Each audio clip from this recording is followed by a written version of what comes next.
Existem transtornos que não tem como a gente avaliar numa avaliação ali de 10 sessões com a pessoa. Então, transtorno de personalidade, esses a gente não consegue avaliar, né? A partir das funções cognitivas. Mas a gente consegue avaliar um transtorno do neurodesenvolvimento, então aquele transtorno que surge na infância. Então, um TDAH, um autismo, uma dislexia, uma descalculia.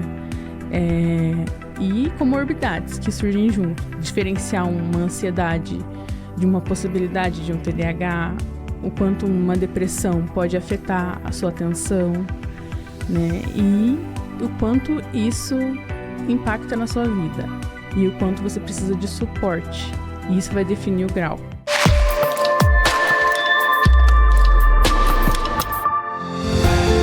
Ô, meu povo, gente boa! Hoje nós estamos aqui para uma entrevista, mas não é uma entrevista, é um bate-papo sobre um assunto muito importante. Teve um delayzinho, mas não dá nada.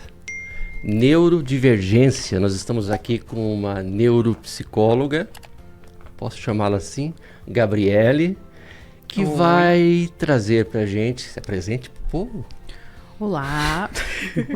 Ela vai nos trazer algumas informações importantíssimas neste tempo terrível em que não basta não apoiar, não se preocupar, não ter interesse algum. E eu falo isso de vontade política em relação à educação, à inclusão, como também tem que odiar a educação, como acontece aqui no Paraná. Eu já dou espaço para você, deixa eu fazer meu discurso primeiro. Vou pedir a você, meu seguidor, que já vá curtindo, dando seu like aí agora. Se não der o like agora, eu não vou nem continuar a entrevista. Já deu o like, né? Então dá o like, deixa um comentário, diga de onde você está nos assistindo. Só não vou pedir para deixar uma pergunta porque não é ao vivo, né? Então, em tempos de ataque à educação, né, como aconteceu aqui no Paraná com a Ratazaninha Júnior, que a gente estava vendo agora há pouco a situação dele, do ensino médio dele precário, da faculdade meia boca que ele fez e tal. No caso dele, no caso do inelegível, se eles tivessem tido um laudo logo no início, assim, na tenra idade, poderiam ter se desenvolvido cognitivamente? Vamos começar do começo, né? Vamos Primeiro, lá. sou Gabriele, sou psicóloga, né? Sou neuropsicóloga também. Atuo com avaliação neuropsicológica aí há anos já, né, ajudando a identificar diagnósticos, né, para melhorar a qualidade de vida de crianças e adolescentes e adultos. Qual que é a importância de um laudo, de uma avaliação neuropsicológica? Depende da área. A avaliação ela é muito ampla. Ela tem vários objetivos, né? Você pode pensar na avaliação para fins diagnósticos, então para orientar, fazer parte de uma avaliação, no geral, assim, de uma equipe multidisciplinar, né? Para identificar um possível transtorno, para ajudar a intervir. Pode ser uma avaliação que vise identificar a qualidade de uma intervenção, então se ela está funcionando, né? Uma pessoa que já tem um diagnóstico e já está recebendo tratamento, se esse tratamento está sendo eficaz. Em caso de um transtorno degenerativo, né? Se essa pessoa ela perdeu habilidades ou não. Então, ela tem vários objetivos, né? Então, depende muito da área e o que se quer fazer com essa avaliação. Então, ela é muito importante, porque ela ajuda em vários aspectos. E quais que são os transtornos, poderia chamar assim, transtornos, que você detecta com uma avaliação destas? Quais seriam os transtornos? É essa palavra que eu posso chamar assim? E níveis, existem níveis também, né? Sim, existe a gravidade e o comprometimento que o transtorno causa, que é o quanto isso interfere na vida, no funcionamento geral da pessoa, né? Então, existem transtornos que não tem como a gente avaliar numa avaliação ali de 10 sessões com a pessoa. Então, transtorno de personalidade, Esses a gente não consegue avaliar, né? A partir das funções cognitivas. Mas a gente consegue avaliar um transtorno do neurodesenvolvimento, então, aquele transtorno que surge na infância. Então, um TDAH, um autismo, uma dislexia, uma descalculia. E comorbidades que surgem junto. Diferenciar uma ansiedade de uma possibilidade de um TDAH, o quanto uma depressão pode afetar a sua atenção, né? E o quanto isso impacta na sua vida. E o quanto você precisa de suporte. E isso vai definir o grau. Mas normalmente você trabalha com crianças. Também. Normalmente, ou na maioria das vezes, ou sempre, ou trabalha com adultos. Como que é? Você é a primeira profissional na área da saúde que atende e encaminha para outro, porque existem equipes multidisciplinares, né? No seu caso, você é a primeira que faz a avaliação e encaminha, ou encaminham para você, ou é o pai ou a mãe que vai atrás, porque eles confiam que o filho tem alguma dificuldade? Como que funciona isso? A avaliação ela não acontece sozinha, então é realmente uma equipe multidisciplinar. Então, geralmente, a porta de entrada é a escola, que encaminha, identifica uma divergência ali do restante da turma, uma criança, um psicólogo mesmo que faz um atendimento do paciente, identifica sintomas, pode ser também o pediatra, o médico, o psiquiatra que identifica. Então, esses que vão encaminhar, geralmente. Pode acontecer de ter uma busca ativa, mas é mais raro, porque a pessoa precisa ter um conhecimento do que é uma avaliação, para daí ela buscar a avaliação. Mas, geralmente, ela é encaminhada. Segundo o censo da educação de 2020, eu lembrei agora de uma experiência que eu tive em um colégio aqui do Paraná, aqui de Curitiba. Não vou falar o colégio, né? Posso falar? Não devo falar, não vou falar. Que eu fui lá fazer uma pesquisa, porque eu percebi no censo da educação que o Paraná estava em último lugar na inclusão de crianças incluídas em sala de aula comum, né? Porque o que se pretende é não separar essa criança neurodivergente dos demais. E ela tem que se desenvolver, deve se desenvolver junto com todos e tem direito a um profissional especializado para acompanhá-la.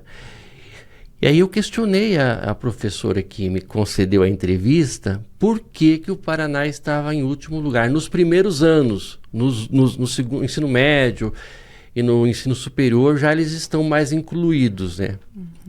Nos primeiros anos não acontece a inclusão. E a professora me respondeu que é resistência dos pais, que não admitem que o filho tenha um transtorno, alguma coisa assim. Você percebe essa resistência dos pais? Existe a resistência dos pais, mas existe a resistência da escola também. Os pais, quando eles chegam para avaliação, geralmente eles já entendem que a criança tem alguma coisa, né? Porque a avaliação ela já é o segundo passo, né? Primeiro, ela passa pelo processo de identificação, né? Então, geralmente, os pais já chegam já imaginando que tem algo, né? Existe também a negação, né? Então, às vezes, a criança passa por todo o processo, e todos os instrumentos colaboram para a hipótese, né? O laudo aponta, o neurologista concorda, e mesmo assim os pais não aceitam, né? Existe isso, sim. Nesse caso, o que você faz com os pais? A gente orienta os pais, mas existe também uma limitação do nosso serviço, né? A escola, no caso, ela também pode fazer o possível para poder Não dá para encaminhar auxiliar os pais, assim, tipo, para um psicanalista? Tipo, passar o meu cartãozinho, assim, para os pais? Sim, Pode dá também. para fazer, né? A gente passa um cartãozinho junto com o laudo, a gente põe um cartãozinho Olha ali aí, dentro. que excelente sugestão. Vamos fazer isso. Eu vou fazer uns cartãozinhos que vou deixar Sim. com você. Então, existem vários níveis, né? Como no início a gente estava falando, e então o diagnóstico precoce é importante. Eu não sabia que o TEA, se não for trabalhado, que essa criança desde o início, ele tende a evoluir para um quadro de segundo, terceiro nível, é isso? Ele Que pode isso, para piorar. mim, eu acredito que o meu público tenha essa dúvida. Porque eu imaginava, né, dentro do...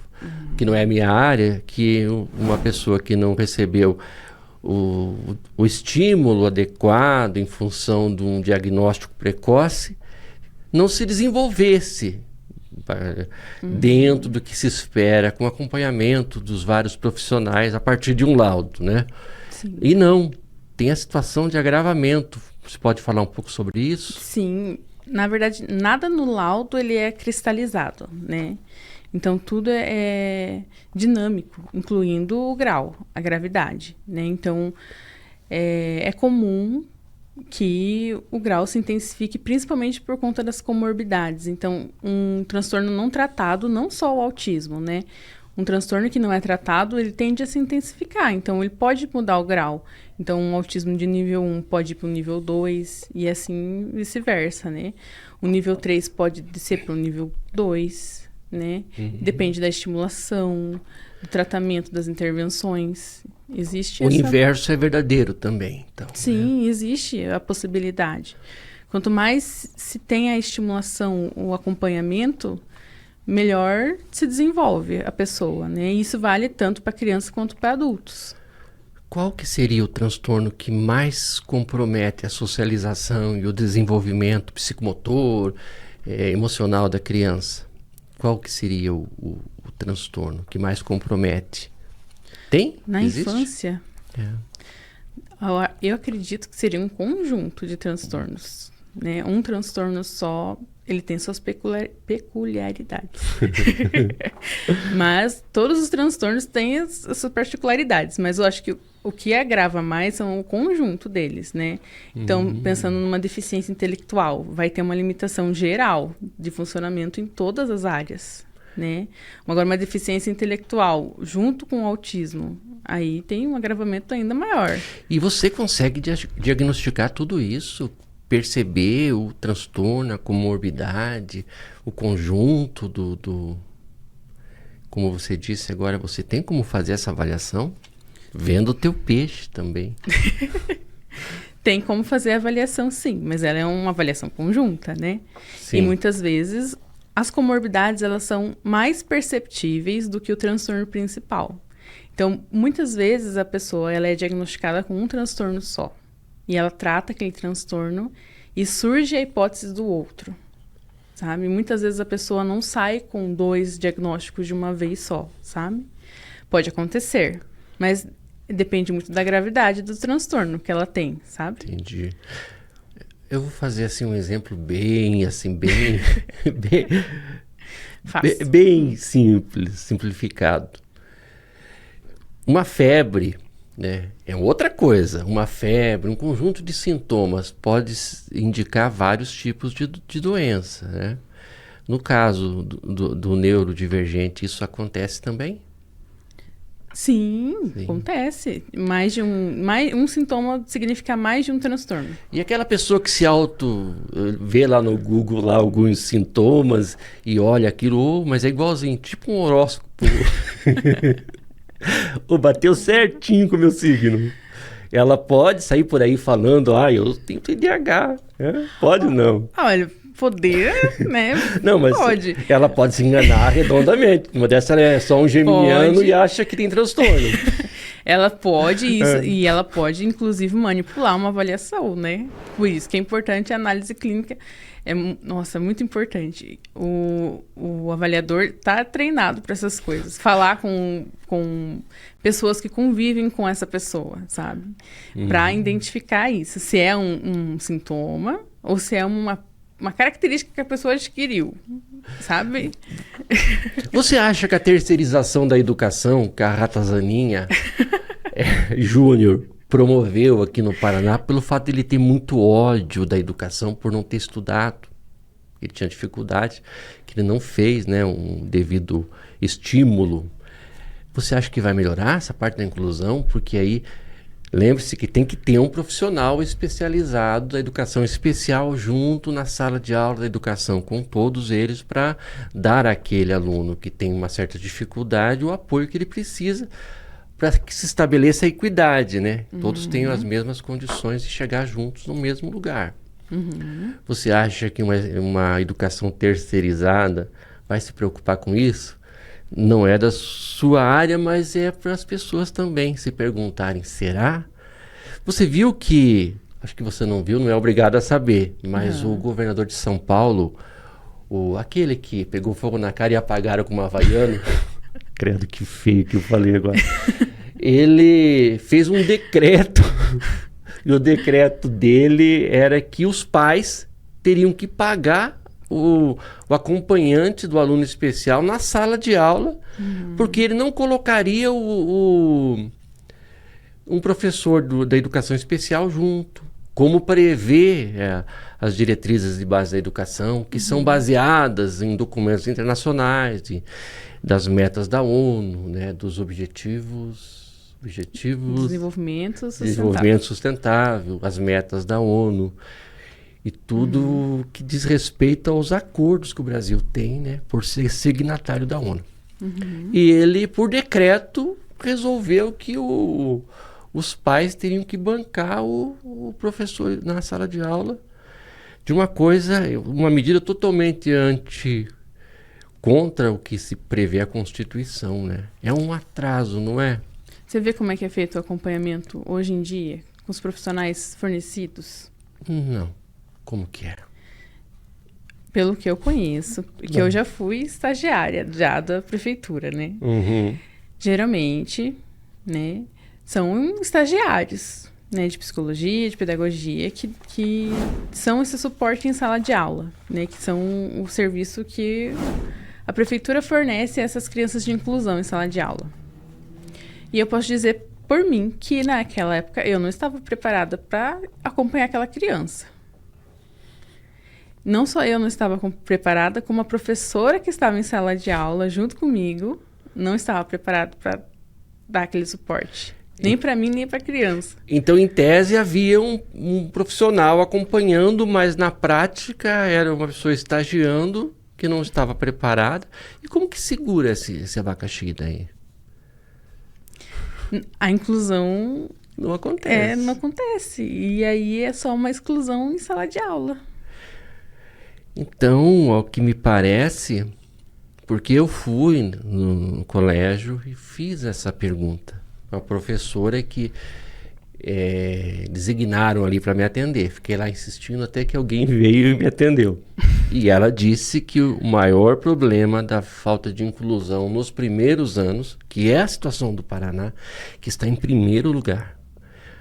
Em último, em não incluir. Que isso se devia, um dos fatores era que os pais não aceitam. Mas tem a questão também do acesso, né? Porque tudo isso custa muito caro. Existe algum tipo de benefício do governo no sentido de facilitar o tratamento? Porque uma criança que tem um transtorno, um TEA, e precisa, com comorbidades, e precisa de uma equipe de fono, quem mais seria? A fono, o neuro, psicólogo... Depende da demanda. Então, isso aí custa muito caro. Sim. Como que fica essa situação? Porque não tem como incluir, então. Porque não basta um estagiário dentro da sala de aula, do lado daquele aluno, para colocá-lo em igual condição de competir com os outros, de aprender junto com os outros. Na prática, é muito triste isso, na verdade. Porque pais que têm muito poder aquisitivo, ainda assim...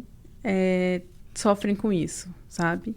Então, pense numa família que não tem recursos, ela vai ter muita dificuldade de fornecer tudo que a criança precisa, sabe?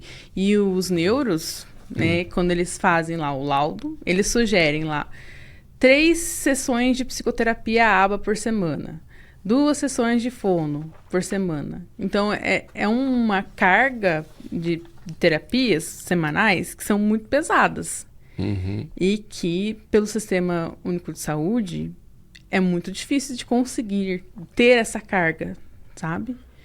Então, é muito complicado, na verdade.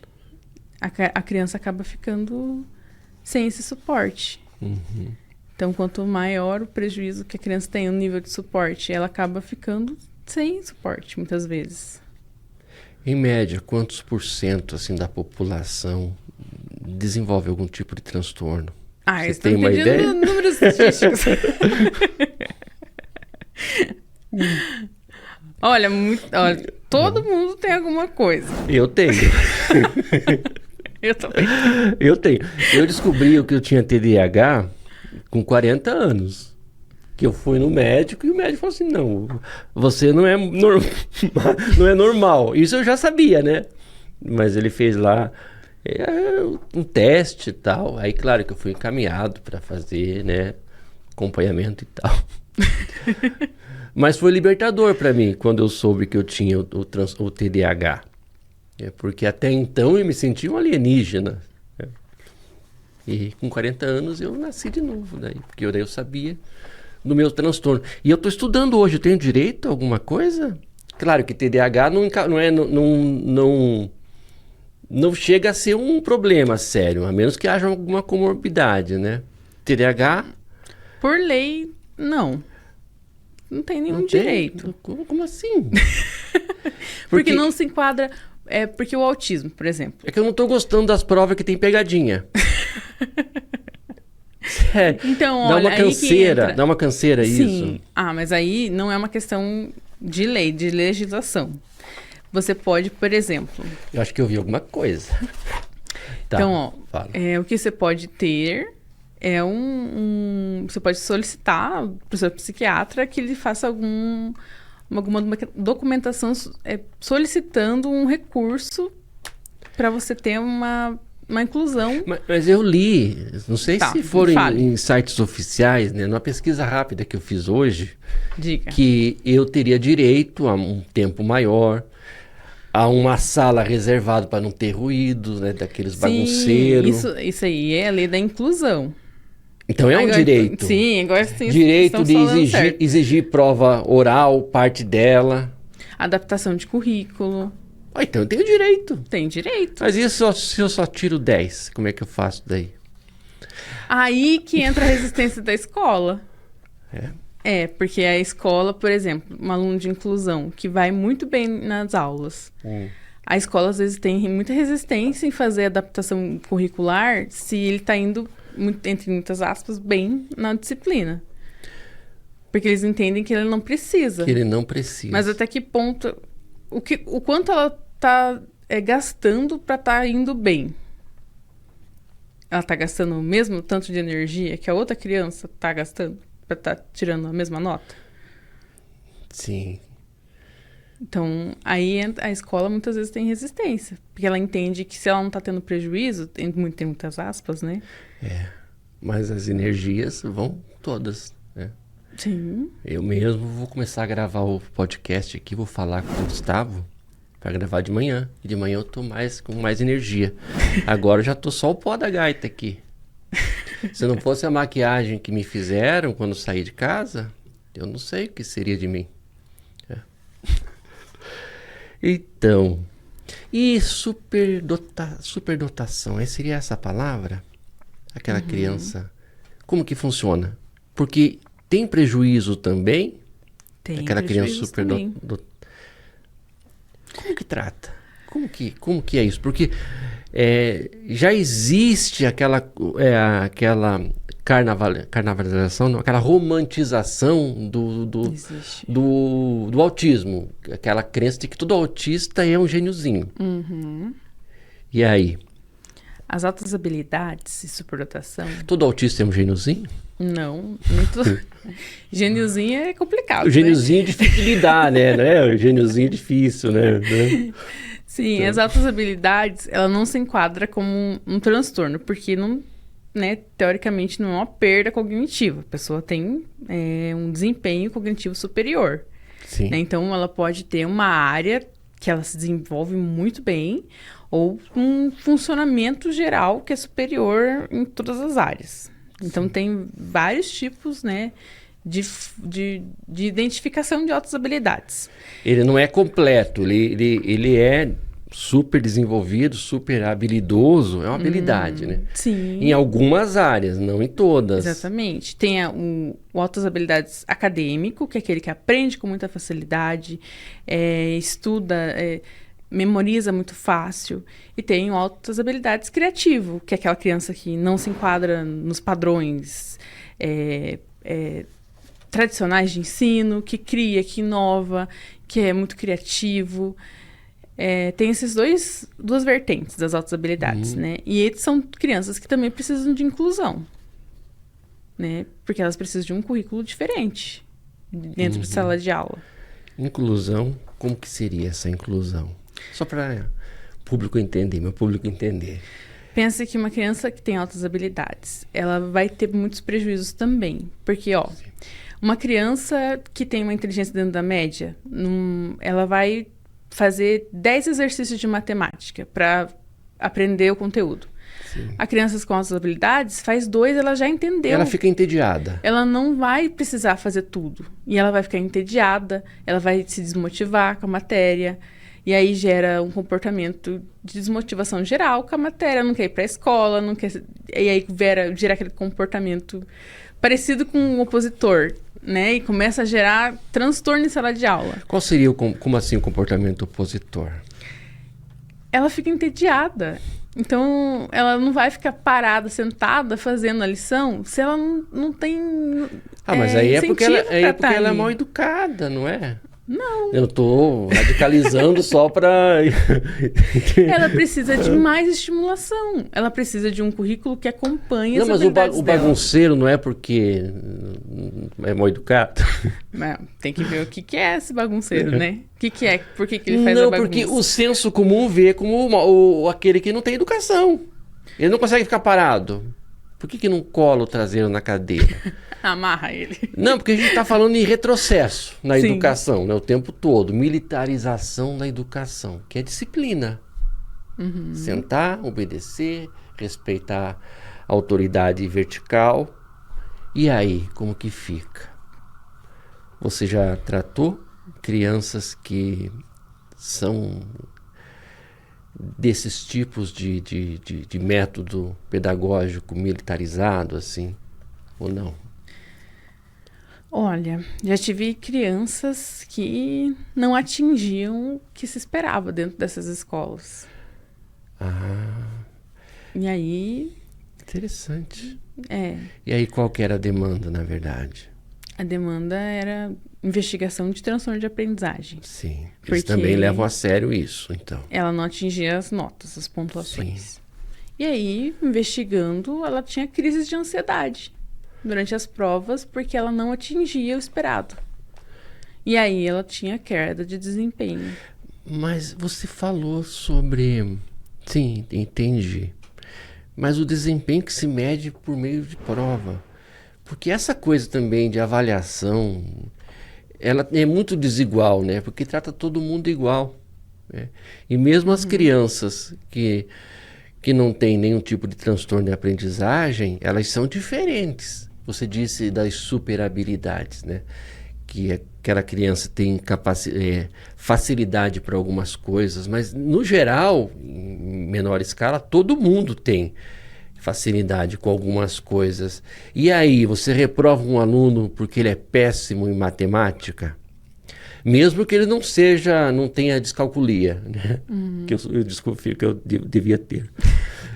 Mesmo que não tenha, tem gente que não se dá, não se adapta. Claro que existem métodos e métodos de professor e abordagem que pode incluir esse que tem certa dificuldade com exatas, né? Mas ele pode ser ótimo em outras coisas. Era o caso de rever a educação e ser uma educação mais direcionada àquilo que a pessoa tem como habilidade. A criança tem como habilidade, não seria muito mais produtivo, né? Sim. Até mesmo para encaminhar essa criança para um... Porque existem diferentes tipos de formas de aprender também, né? Sim. Então, tem crianças que se desenvolvem muito bem com esses tipos de prova. Mas isso não é para todas, né? Pois é. Uma prova oral, tem gente que vai muito bem. Tem outros que não. Que aquelas provas de textões, estou falando agora de nível superior, que tem aqueles textões enormes para você ler. E aí um monte de pegadinha. Eu não entendo para que isso. É.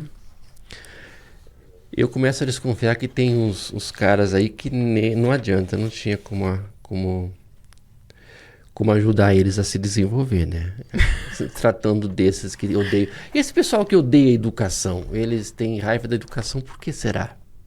Isso é com você, psicanalista, né? Por que será? Mas eu tô passando para você.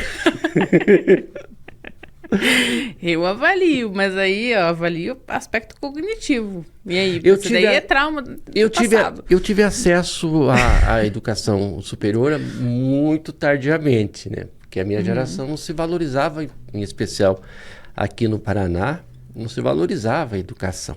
Não como se valoriza em outras regiões e hoje também, que está mudando, né? Então eu tive acesso tardiamente, mas corri atrás.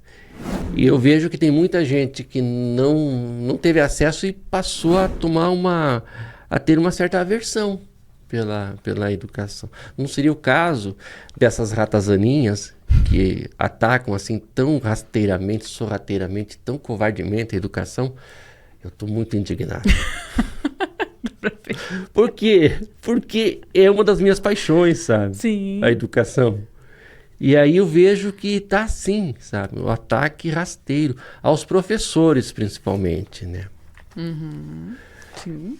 Então, eu me perdi aqui nas minhas perguntas. Fala alguma coisa. Vamos voltar para avaliação lá, vai? Volta para avaliação. O que você quer saber da avaliação? Você sabe como funciona uma avaliação? Não. Fala aí. Não. Uma avaliação, ela vai investigar aspectos cognitivos, comportamentais e emocionais. Sim. Para a gente entender da onde vem a disfunção, o que causa aquele comportamento. Tá, eu me dispersei. Aspectos Cognitivos, emocionais, comportamentais. Sim. Então, uma criança que chega porque ela não para sentada. Não para, fica pulando de um lado para o outro. Ninguém consegue fazer essa criança ficar sentada, por exemplo. Um exemplo. Uhum. E aí a gente vai fazer um teste de inteligência, de memória, de atenção, questionários de comportamento, para tentar identificar o que está acontecendo, o que está gerando essa inquietação. E aí, fazendo essa mensuração, ver se é uma questão cognitiva, é um rebaixamento cognitivo, é um desempenho acima da média, ou se está tudo certo. Se está tudo certo, é outra área que está sendo afetada. Vai por eliminação, então. Também. Vai. Porque o ser humano, ele é todo esse funcionamento. Alguma área, ela está disfuncional. E aí a gente vai tentar identificar qual é a área que precisa ser tratada. Qual que é a área que precisa de ajuda. Sim. E se não é nenhuma área? E aí? E aí? E aí a gente tem que identificar para fora da criança. Sim, os pais. Família, O contexto. que está acontecendo na casa, em escola, também. Bullying. Também.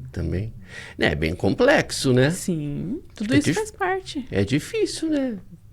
É difícil. Eu fico pensando naqueles que se autodiagnosticam, o autodiagnóstico.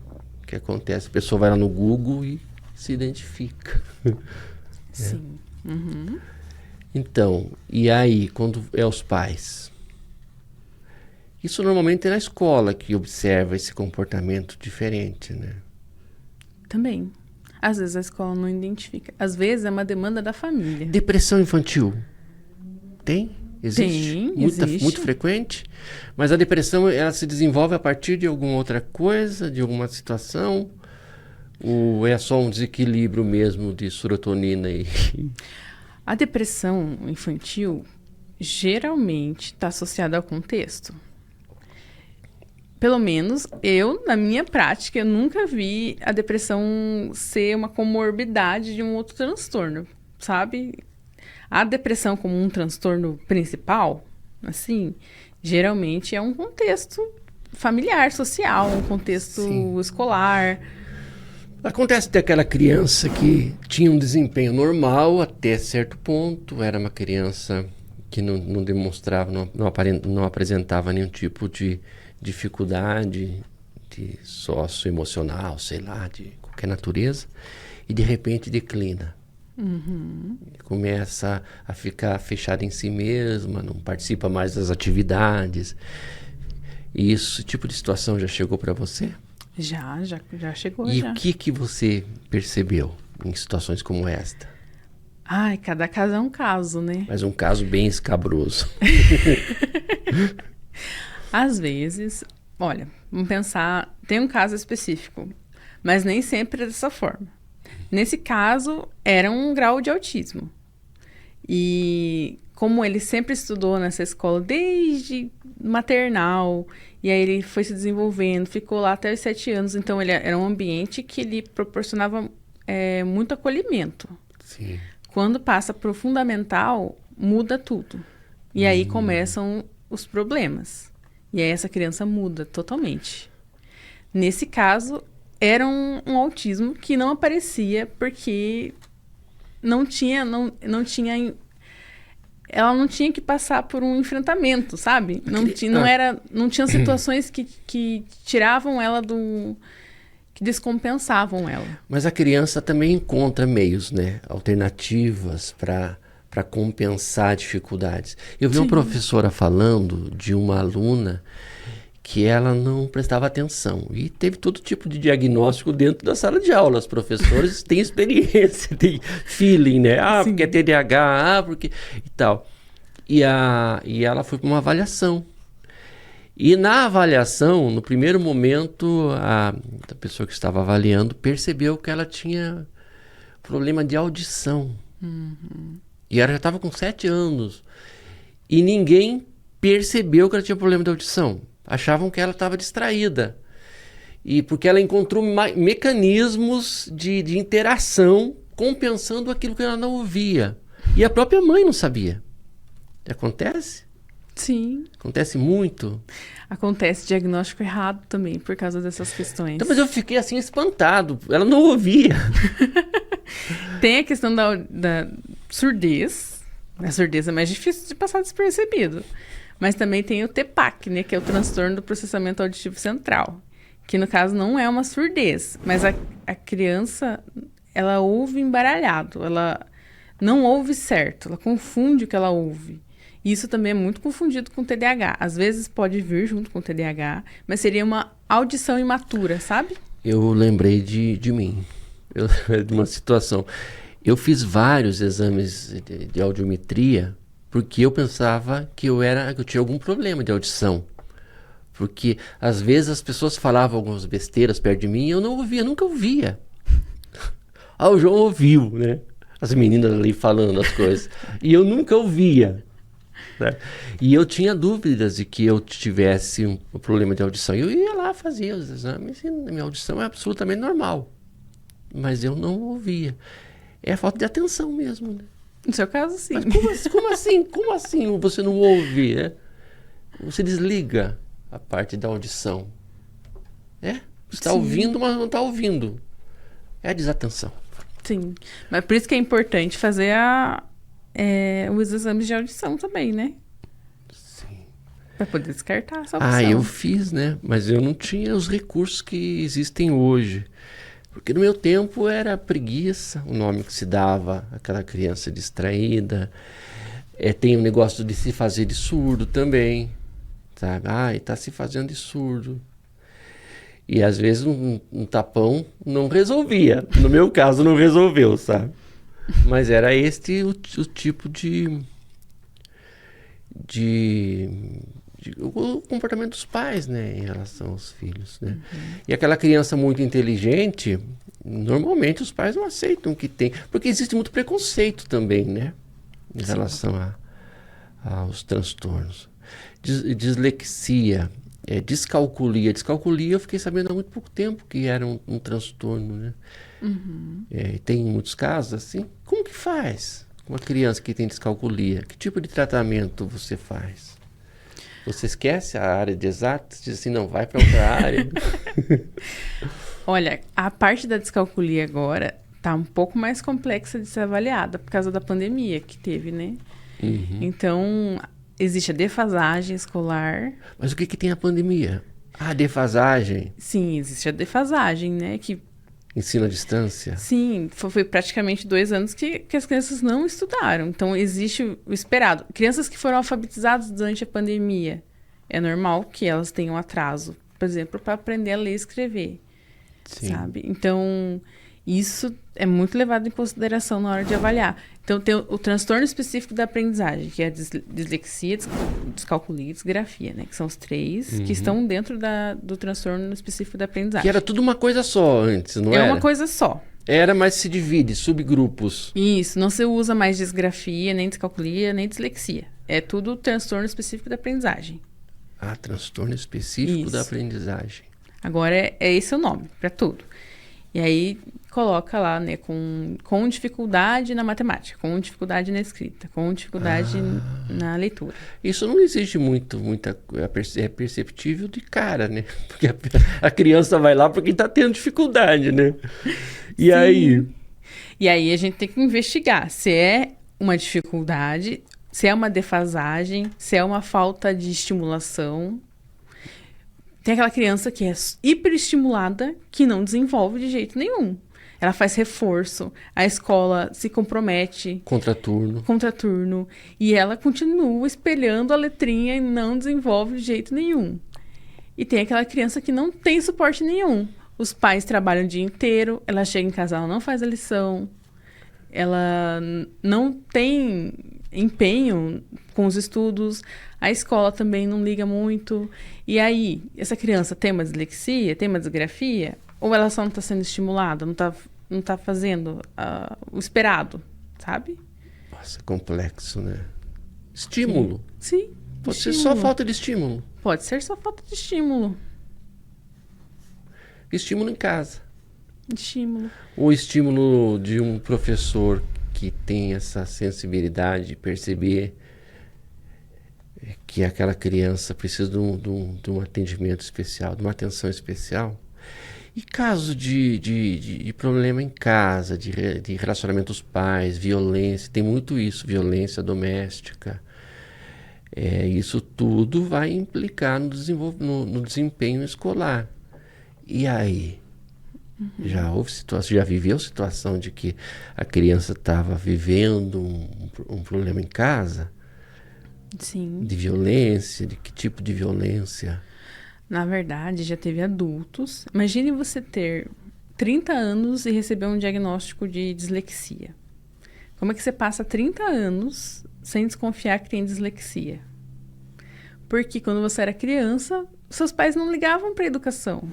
Sim. Tinham outras coisas que eram mais importantes dentro de casa do que a educação. Então foi uma coisa que não era levada a sério e passou despercebido. E como não era uma coisa importante, foi passando e foi levando. E aí a pessoa passa 30 anos sem saber que tem dislexia. E aí, como é que faz essa pessoa? Por causa dessas violências. Qual que são as comorbidades que surgem juntos assim, num diagnóstico? Normalmente. Vai lá, um exemplo lá. Tá. O autismo. 80% dos casos de autismo tem uma comorbidade. Pode ser um TDAH, pode ser uma depressão, uma ansiedade, pode ser uma deficiência intelectual. São muitas possibilidades. Tem transtornos que andam juntos e tem transtornos que não tem nada a ver um com o outro, que às vezes estão juntos também. Tipo, TDAH e TOC. Eles não têm nada a ver uma coisa com a outra, mas pode acontecer. Tá, o autista que tem algumas outras comorbidades, quais seriam os tratamentos que ela deveria receber? Não sei se é a palavra certa. Quais seriam os profissionais que deveriam estar acompanhando para ela receber? Porque tem o não verbal. Qual que é a diferença do autista verbal, não verbal? Fala lá. O não verbal não fala. Eu até falo, acho que agora depois Geralmente... dessa eu vou embora. Tá, o não verbal, ele é nível 3. Ele é um autismo severo. Tá, ele pode ser lá nível 1, mas nunca foi dado atenção e se tornou não verbal, ou ele não verbal é não verbal desde sempre? Ele não é não verbal desde sempre. Ó, uma criança, ela pode demorar para desenvolver a fala. É uma característica do autismo. Nem Sim. todo autista tem atraso na fala. Sim. Mas atraso na fala pode significar autismo. Nem sempre significa, mas é uma característica que E o atraso na fala tem que mandar pro fono. tem que mandar pro fono. E pra quem mais? É isso que eu quero saber. Pra quem mais? Aí o fono vai fazer a estimulação, e aí o fono vai ver. Bom, essa criança tem outras características ou é só um atraso? E aí ele vai fazer a estimulação dele. E se o fono perceber, ele encaminha para avaliação. Sim. Perceber que há necessidade de uma avaliação. O fono ele já sabe, né? Então, o fono já sabe identificar a diferença de um atraso para um atraso com outras características. Aí que vai pra sugerem. fila do SUS e, tipo assim, quando tiver com 10 anos, já consegue. Aí, olha, a avaliação neuropsicológica pelo SUS é muito difícil. É um serviço que existe. Mas sabe aquela lenda? Tipo, a gente sabe que existe, eu ouvi falar, mas nunca vi ninguém que fez. Não, mas aí não tem como incluir. Como que vai incluir? Porque uma criança, para receber um apoio de um professor especializado em educação especial, que vai estar ali junto na sala de aula comum, tem que ter um laudo. Sim. E esse laudo depende de vários profissionais, que o pobre não tem acesso para pagar esses profissionais. Aí vai para o SUS, fica na fila. Daí quando está com 30 anos, não precisa mais. Olha, a avaliação, infelizmente, é um serviço que não é acessível. É um serviço muito custoso mesmo. E pelo SUS é muito difícil conseguir. E é um serviço muito caro, infelizmente. E não é um serviço de uma única consulta, né? Não. Porque é um acompanhamento, vai acompanhamento do neuro, do fono para desenvolver fala, exercício. Essa é anos. intervenção já, né? Essa já é intervenção. São intervenção. Não, para você conseguir a primeira consulta já é uma dificuldade. Sim. E depois para ter o acompanhamento. O acompanhamento, ixi. Ah, então não tem inclusão. Ai. Não, é sério, eu fiquei preocupado agora. É muito Porque, difícil, não, né? eu estudo pedagogia e na onde eu estou estudando pedagogia não se fala dessas dificuldades, assim. Parece que tudo é muito fácil. Não, escola tem que ter lá, está previsto na lei, a lei determina que tem que ter. Mas e aí, a lei não é cumprida? Não é a tua área, né? Mas Mas a gente vê na prática que nem sempre, né? o que você resolveria? Lá a mãe desconfia que o filho está com atraso lá e tal, e aí procura você. Você pode resolver alguma coisa? Ou precisaria de outras pessoas encaminhar? Você poderia encaminhar? O que você faria? A pessoa, ela até suspeita, certo? Sim. No caso, se ela tiver uma dificuldade financeira, porque uma avaliação ela é custosa. Com dinheiro a gente faz tudo, né? Sim. A gente paga um neuro ótimo, paga uma avaliação maravilhosa e tudo fica resolvido em 3 meses. Pronto, acabou. Seu filho já vai ser incluído, já vai ter um serviço especializado, numa escola muito boa, vai ter atendimento maravilhoso, vai ter terapias na semana, vai ter o plano de saúde que vai fornecer tudo que ele precisa. Esse é o mundo ideal. Sim. Né? Mas se ela não tem esse recurso, quais são as opções? Bom, neuro, a gente tem pelo SUS, um neurologista, né? Sim. É difícil, né? Exige muita paciência, né? São vários os processos, né? Mas existe. A avaliação o que funciona? Existem as clínicas escolas das faculdades. Algumas fazem avaliação. E é um valor muito mais acessível. São os estagiários que fazem. São Com os professores acompanhando. Isso, são psicólogos em formação, no último ano da formação, sendo supervisionados, né? Então é um serviço mais... É um serviço muito bom, porque tem supervisão, né? É um serviço muito mais acessível. Mas não é o caso seu, do teu estágio, que você estava lá sozinha e... Não, aquele estágio estava no 4º período. Você foi muito cedo pro estágio. Que vontade de né? Eu precisava de dinheiro. Tá certo. É importante. Dinheiro é importante. Então, porque são várias etapas, né? Aquela professora que percebe e que não fé, e que tem a motivação e o compromisso também, tem isso, né? às vezes os pais não têm essa sensibilidade de entender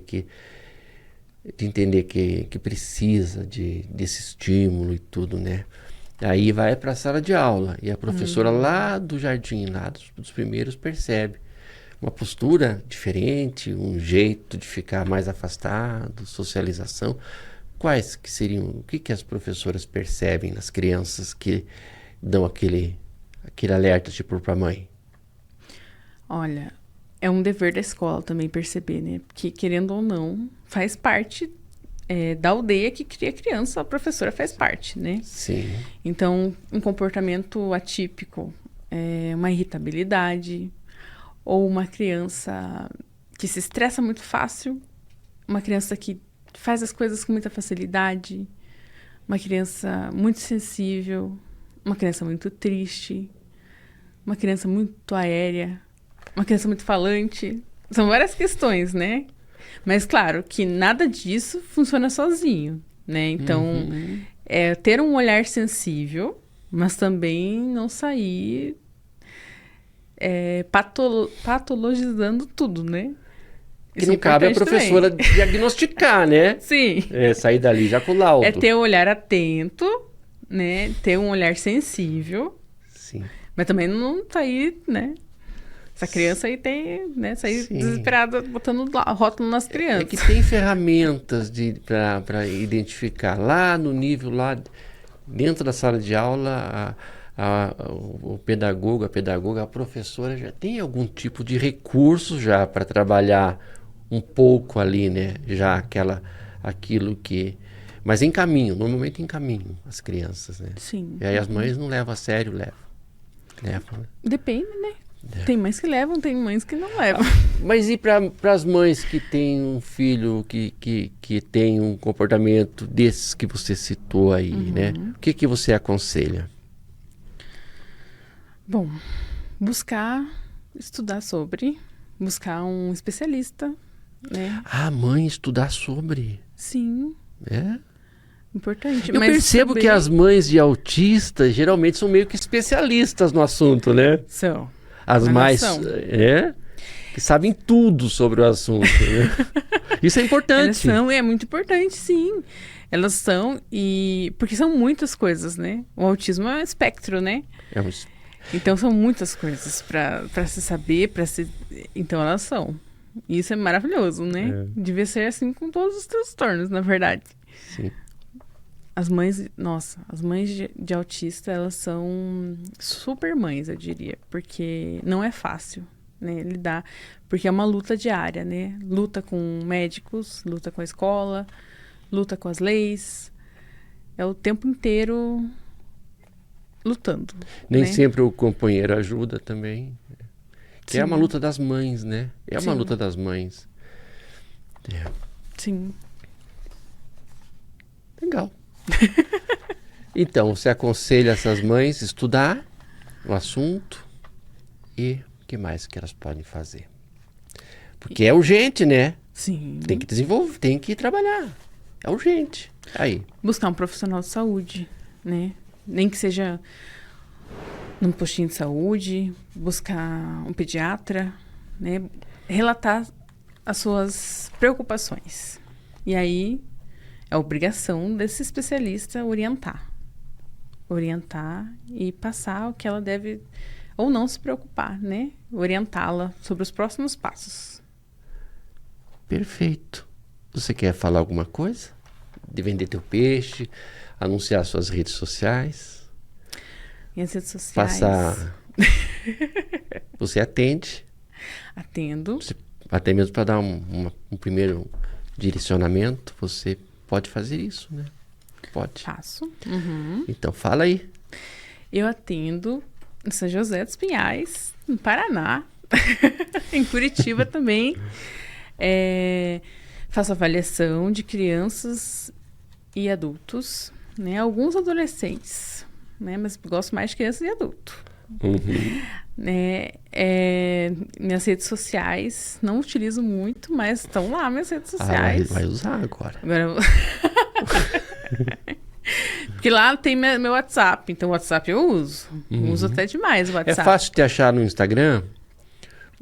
É fácil me achar no Instagram. Como que eu te acho no Instagram? Vai lá. Meu nome é Gabriele X, né? Ou @ Eu conheço esse sobrenome. Olha, é bem comum É. aqui na região. Gabriele X, o É. quê? É. Vai. O @ é psi.desculpe o transtorno. Repete. @psi.desculpe o transtorno. A gente coloca na descrição depois do vídeo, né? Dá para colocar. E no WhatsApp, se você quer divulgar?